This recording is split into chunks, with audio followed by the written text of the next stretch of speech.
जाएंगे।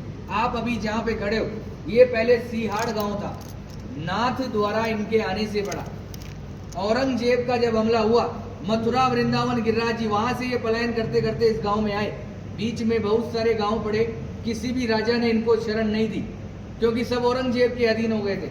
आपने बुक और पुस्तकों में पढ़ा है, मेवाड़ कभी किसी का गुलाम नहीं रहा है। यहाँ आते आते इस गांव में रथ का पहिया मिट्टी में फंस गया, ना तो आगे जाए और ना ही पीछे जाए। ये है गंगाबाई, जो श्री कृष्ण से रूबरू बात करती थी। पीछे है ब्रिजवासी, ये है पंडित दामोदर जी, और ये मेवाड़ के राजा राज सिंह। यहाँ से 28 किलोमीटर दूर एकलिंग जी महादेव का मंदिर है।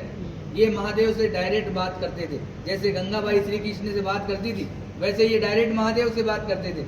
जब इस गांव में रथ का पहिया मिट्टी में फंसा, तो गंगाबाई ने श्री कृष्ण से पूछा, प्रभु क्या लीला है आपकी, ना तो रथ आगे जा रहा है ना पीछे जा रहा है। तो श्री कृष्ण जी का जवाब आया, मैं किसी के कारणवश यहाँ आया हूँ, यहाँ के राजा को बुलाया जाए और मेरे लिए मंदिर का निर्माण किया जाए। गंगाबाई ने ये बात पंडित दामोदर जी को बताई, और पंडित दामोदर जी ने मेवाड़ के राजा राज सिंह को बुलाया और कहा कि हमारे प्रभु पधारे, क्या इनको शरण मिल सकती है। तो राजा राज सिंह ने जवाब दिया, मैं मेरे गुरु आराध्य से पूछता हूँ, अगर वो इजाजत देंगे तो मैं मंदिर का निर्माण करवाऊंगा। ये महादेव के पास गए और बोला, प्रभु आपके मित्र और सखा पधारे, क्या इनको शरण मिल सकती है।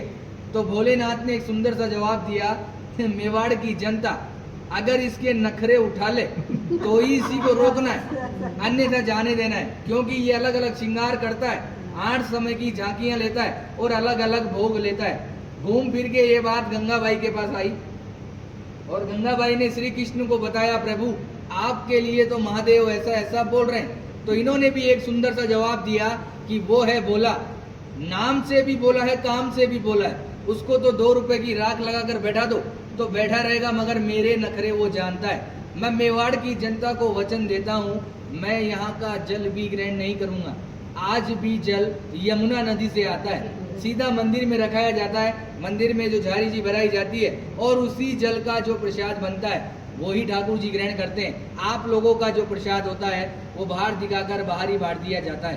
कहते हैं किसी के कारणवश ये आए, मीराबाई की कजन सिस्टर अजब कंवर बाई साहब, इनके साथ पासे खेलती थी चौपट। श्री कृष्ण को पता थी कि आज मेरे साथ ये पासे क्यों खेल रही है, मगर श्री कृष्ण जी जान चला के हारते गए और अजब कंवर बाई साहब को जिताया और बोला कि मांग तुझे क्या चाहिए। तो अजब कंवर बाई साहब ने कहा कि आप मेरे मेवाड़ में पधारिए।